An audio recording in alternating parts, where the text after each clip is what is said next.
여러분 안녕하십니까? 진성호의 직설입니다.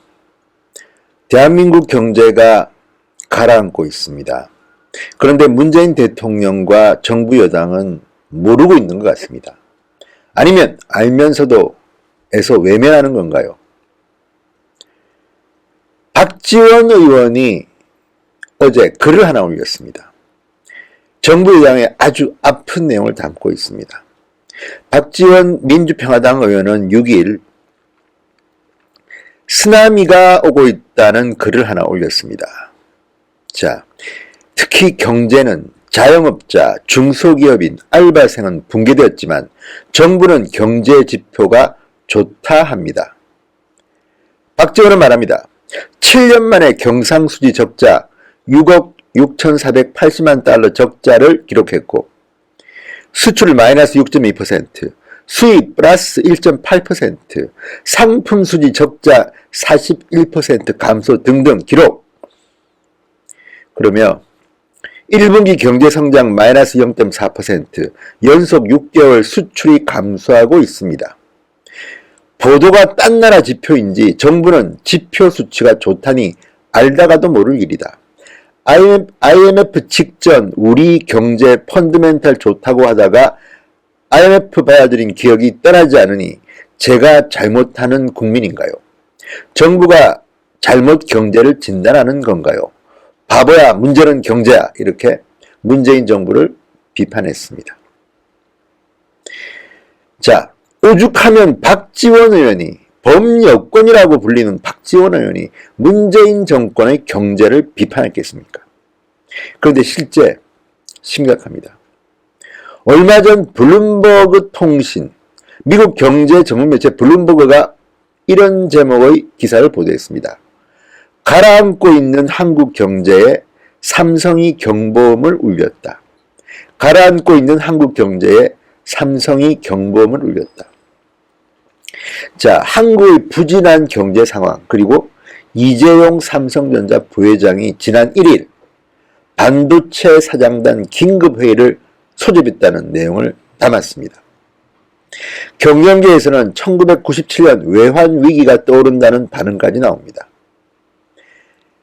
박지원 의원의 말처럼 당시에도 정치인과 정부 관료, 일부 기업인들이 나라 밖에서 들려오는 경보음을 외면하다가 위기를 자초했습니다. 자, 삼성이 경보음을 울렸다. 이재용 삼성전자 부회장이 지금 경보음을 울리고 있습니다. 이재용 부회장은 지금 비상을 걸었습니다. 지난 1일 반도체 사장단 회의를 했습니다.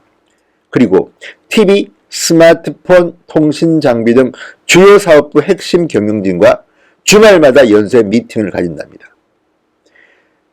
대한민국 최고의 기업인 글로벌 컴퍼니 삼성전자도 지금 위기를 직감하고 있습니다. 이대로 가다가는 화웨이처럼 삼성전자도 당할 수 있다.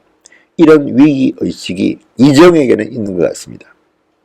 이례적으로 주말마다 경영진 비상대책회를 연다는 겁니다. 지금 미국과 중국이 무역 전쟁을 합니다. 대한민국은 중간에 껴 있습니다. 특히 삼성전자의 경우 미국과 중국 매출액이 125조나 됩니다. 한 곳만 차질이 생겨도 치명상을 입습니다. 자, 어떻게 이재용 부회장은 이 위기를 극복할지 궁금합니다. 지금 대한민국 경제는 실업, 온통 난립니다. 그런데 문재인 정부는 경제지표가 좋다고 합니다. 이거는 무슨 요술입니까? 이분들은 신문 방송도 안 봅니까? 그리고 대한민국 언론도 문제입니다. 이렇게 중요한 문제가 닥쳤는데 이런 내용은 잘 보이지 않습니다.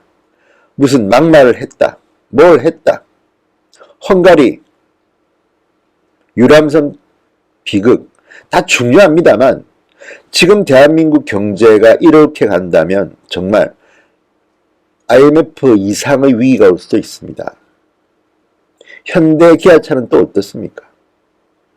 대한민국의 내로라 하는 글로벌 컴퍼니들은 이렇게 위기를 겪고 있고 민노총의 위세에 눌려서 제대로 된 생산도 지금 힘들다고 현장에서는 아우성치는데 문재인 대통령은 늘 정권 탄생에 공이 커서 그런지 민노총 눈치만 봅니다. 아무리 폭력을 휘둘러도 구속도 힘들다고 합니다. 이게 지금 대한민국 경제의 현 주소인 것입니다. 자, 이재용 부회장은 지금 경제 패권 전쟁의 희생자가 될 수도 있다는 대단한 위기감을 느끼고 있습니다. 자, 미국 정부가 중국 정부를 굴복시키기 위해 화웨이를 집중 공격하듯이 삼성전자도 어느 순간 특정 국가로부터 견제당할지 모른다는 걱정을 하고 있다. 삼성전자 고위 관계자의 말입니다.